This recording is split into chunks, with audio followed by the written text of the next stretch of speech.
The other thing, this is really important, is when I got in this business, I called a friend of my dad's named Harold Gash. He was with the Nightingale Conant Corporation.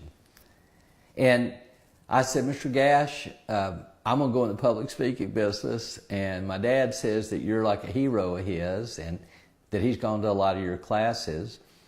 What are the keys?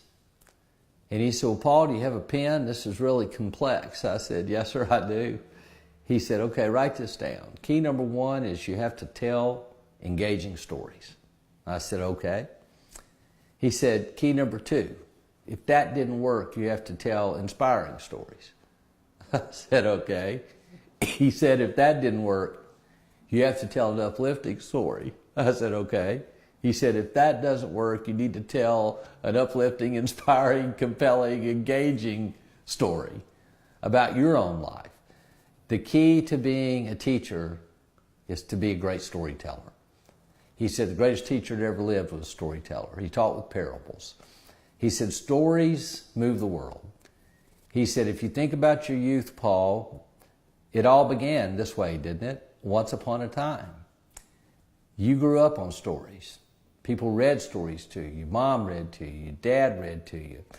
And these stories could take you on journeys. These stories could make you see things, feel things, experience things. You have to be a master storyteller. So the best teachers, Ray Britt used to teach math with stories. Miss Pippin taught math with stories. My football coach taught winning through stories. My mother is the greatest storyteller I've ever met. So don't call yourself a teacher if you're not a storyteller. To be a teacher, to do the heart work, is to tell real stories, genuine stories, moving, compelling, engaging, inspiring, uplifting stories.